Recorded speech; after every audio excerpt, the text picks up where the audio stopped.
I'm going to pull this thing. 12 volt. I'm going to pull that thing right away. It's going to be because it's going to run my airbags. So I want that shut down right away, and I want this shut down right away. But because I've disconnected them, if I want to reconnect them at any point to say run the seat or to run the doors, then I can reconnect them. To strike the window. And the reason I don't like to use that Halligan to strike the window is because this is what usually happens. I come up here all nice and I tap this thing and it doesn't break. And so then I get mad and I come back like I'm Babe Ruth and I strike this thing and it will either bounce off and smack me upside the head, or it will punch through and it will hit that patient. So instead, what we do is we do a little bit different of a maneuver where I take the adze, we're going to drive the adze down into the window, and then we're going to pop back, and when we pop back, we'll catch a corner of the glass and break it. This doesn't always work, but when it does, it works really well. Sound good? Who do I got up? Come on up. All right, so take this, bring it right down into here. Get a little small. All right, so now when you pop this, right, down, you're gonna pop down. Go down with it a little bit. There you go. Now push it in. Down. Now get that little rock down. A little push in.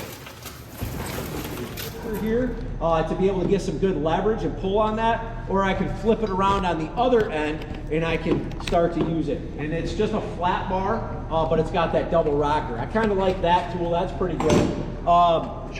This one, just a standard old quick bar. These guys work really well. I can get into areas with this, pry back some plastic. That works nice. And then like this guy right here, this works really well as well. I can come in, I can pull those rivets. This is just I picked up in the paint aisle at Lowe's for a couple bucks.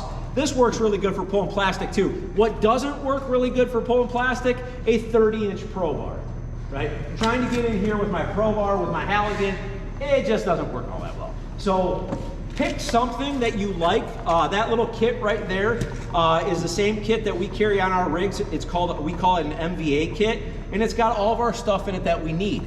The other thing that is in this kit that we need, and in fact, a lot of us carry these now, just in our pockets, right, Greg? This is one that a lot of guys have taken and just kind of do with our cadre, is markers.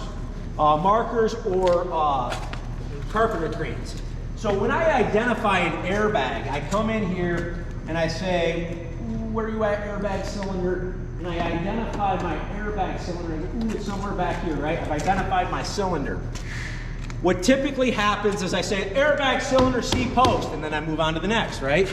While I was doing that, you were at the truck grabbing the cutters, and you come back, and I say, there's an airbag in the C post, and you go, okay, boom, right to that C post, and then you run that cutter. We didn't really hear what they said. So what we do is we carry Sharpies. A couple of the guys that I work with carry carpenter crayons as well, just as different options. Black vehicles don't do well for the Sharpie side of things, but if I have a carpenter crayon, I can mark on this right here, right? And I can say no cut right there, and I can stay off of that because that's my cylinder. In our department, the way that I run it is this gives my people where to cut. So when I show up, I'm the extrication boss, I just come up and I go right there, and the guys know what I want, right? And then I'll come down and I'll put an arrow on it, dash up, and they just know what to do. And they come up and they go, we're taking the roof and we're pushing the dash. Cool, that's our plan, right? Just an option for you, but a good way to communicate is with some sort of writing utensil on there. So the other cool part with the carpenter crayon is that it will write during rain, and I can wipe it off if I mess up on it. So that's another good feature with those. So we got 1, 2, 3. Grab a fork, grab a pry bar, 1, 2, 3, 4. Pry bar, start to pry plastic. and then you guys go with them, and I want you to write where we find stuff, right? So I want you to identify the airbag cylinders. So 2 of you take the passenger side, 2 of you take the driver's side. We'll break out this rear window, and we'll strip that seat post as well, so that you guys can open all of that up. That sidewalk shop.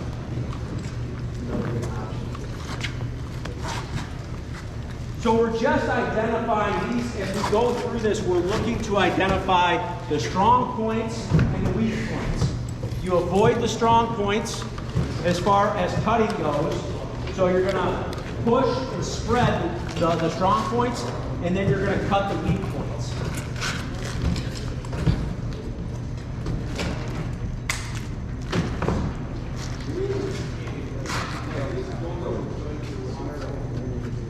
If there was any wire that was running through there, yeah, you'd be able to see it through there. Yep, we're going to take a little bit of a different approach when we get up here to this side right here.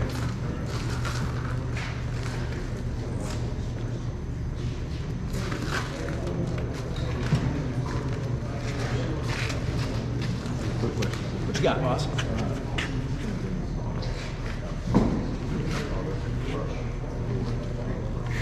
Good option. Yep.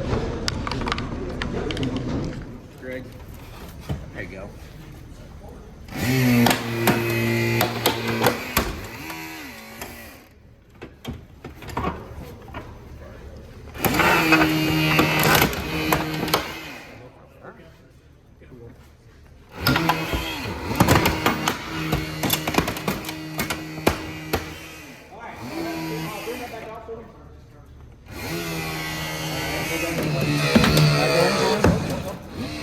Go into get the tip onto that bolt. All right? Yep. Yeah.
Keep going for this. All right, now. See if you can get it. See, what's happening is you're not getting on that, you're just peeling that front side. If you can.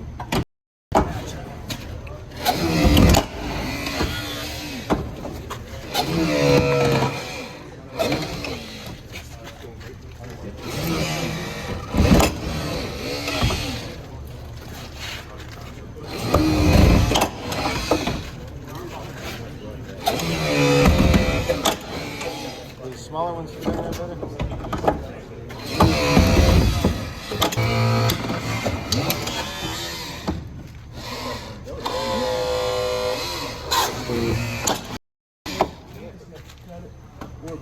Just let me know what this is. I'm just going to get that straight out. You already told me? I'm hoping that. Downside of that,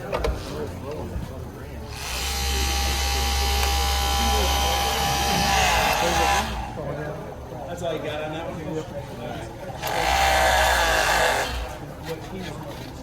I was going to see if we could lift that up.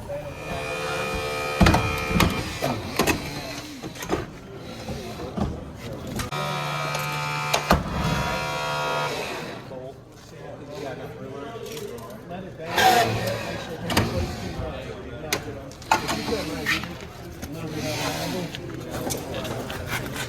So there's a bolt right there that we're aiming for.